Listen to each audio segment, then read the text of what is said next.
warahmatullahi wabarakatuh. Waalaikumsalam warahmatullahi wabarakatuh.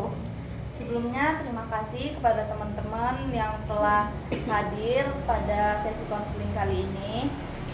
Di sini gimana kabar teman-teman? Alhamdulillah baik. Saya mau tanya nih, apakah teman-teman sebelumnya sudah pernah mengadakan sesi konseling? Belum. Jadi di sini saya akan sedikit menjelaskan sesi konseling itu seperti apa. Sesi konseling ini di mana konselor akan membantu klien ataupun siswa untuk menyelesaikan permasalahannya. Tapi di sini kan kita konseling kelompok ya. Jadi permasalahannya kita selesaikan satu persatu. Kita pilih yang paling banyak ataupun yang hampir sama permasalahannya, itu yang kita angkat ya. Terlebih dahulu kita perkenalan dulu ya. Perkenalkan, saya Aulia Asmina. Saya Bustami Artika. Saya Hikmah Lestari. Saya Ayu Rizka. Saya Kak Fadila Nur Afifah. Baik, di sini saya akan menjelaskan asas-asasnya terlebih dahulu. Di dalam sesi konseling itu terdapat asas kerahasiaan, di mana apabila saudara atau teman-teman akan menceritakan permasalahannya, kita akan saling menjaga kerahasiaan permasalahan tersebut. Dan apabila teman-teman melakukan tindak kekerasan yang merugikan diri sendiri ataupun orang lain, maka saya akan melaporkan ke pihak yang berkenan. Bagaimana saudara atau teman-teman? Setuju? Untuk masalah waktunya kita tentukan 30 sampai 45 menit ya biasanya. Apakah itu cukup? Kalau boleh tahu Mbak Eka, permasalahannya apa ya? Susah mengendalikan ego. Susah mengendalikan egonya seperti apa contohnya Mbak?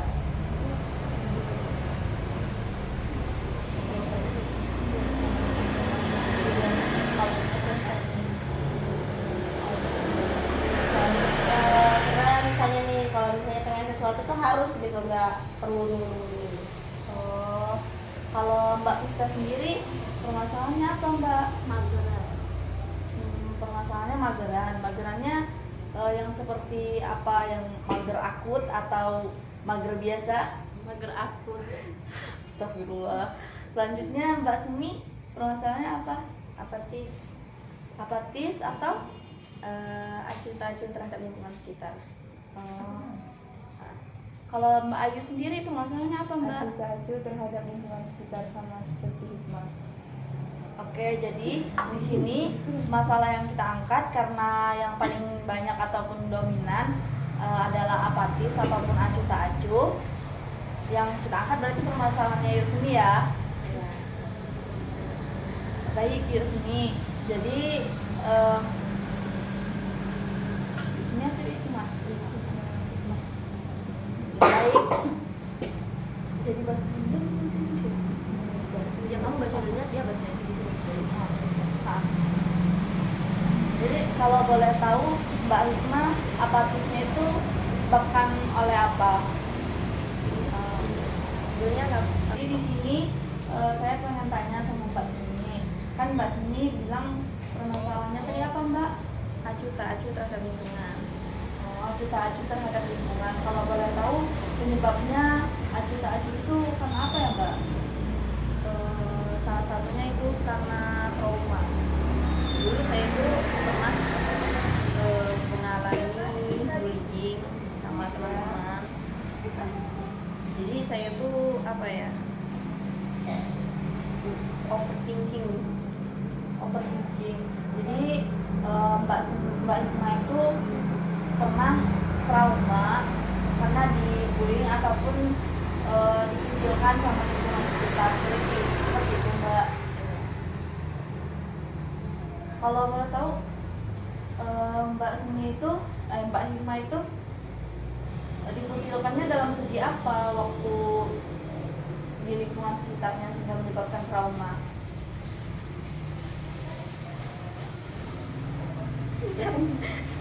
Kalau boleh tahu traumanya itu ketika Mbak Semi Hikmah. Hikmah Ini dari tadi sini. dalam kalau boleh tahu Mbak Hikmah traumanya itu karena waktu apa? Kecil itu kan saya itu termasuk anak yang nakal, masih termasuk anak yang ceria. Ya. Terus tiba-tiba saya itu kan sering kan biasanya kalau kita di lingkungan sekitar, apalagi di lingkungan masyarakat di dekat tetangga gitu, sering manggil gitu kan, semisal manggil teman.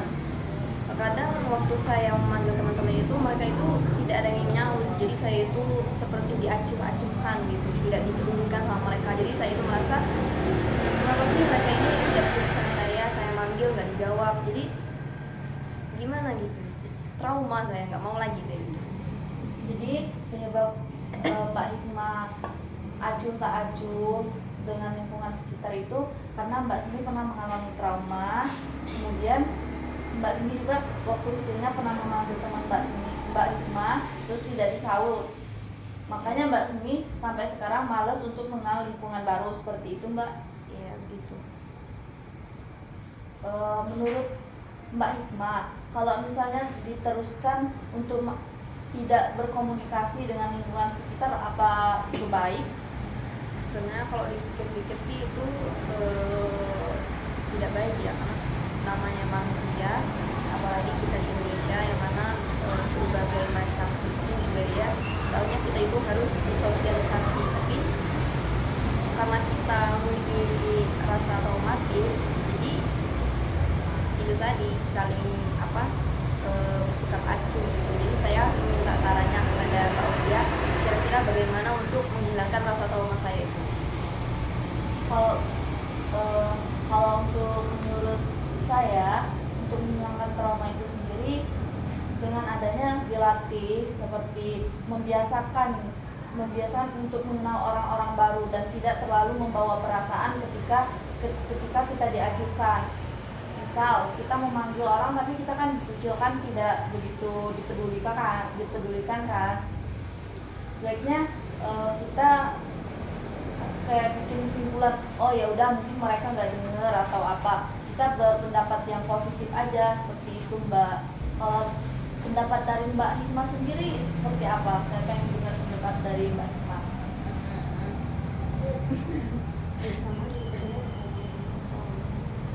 Jadi saya harus mengenal lingkungan baru.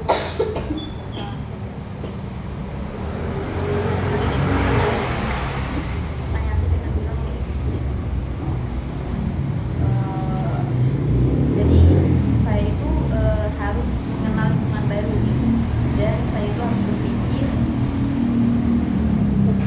harus berpikir positif thinking, jangan selalu negatif thinking. Iya, Mbak.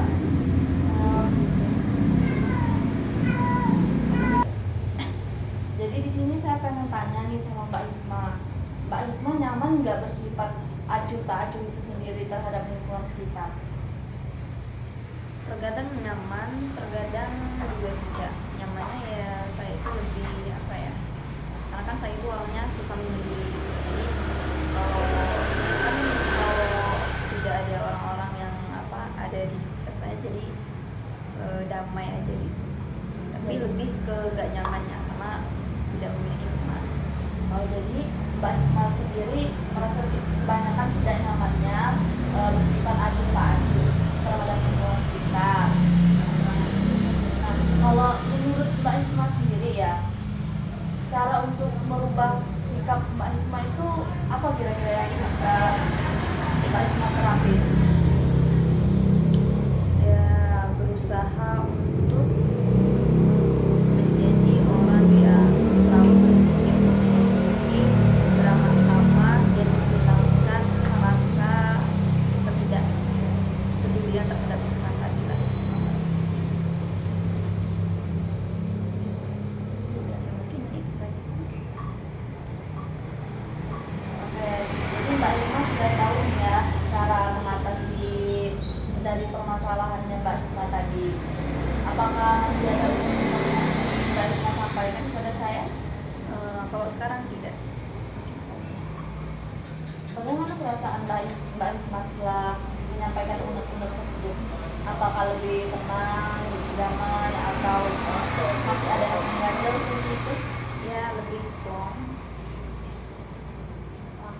Kalau seperti itu kita akhiri ya sesi konselingnya untuk kali ini.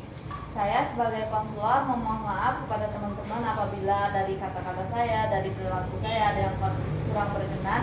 Saya mohon maaf ya.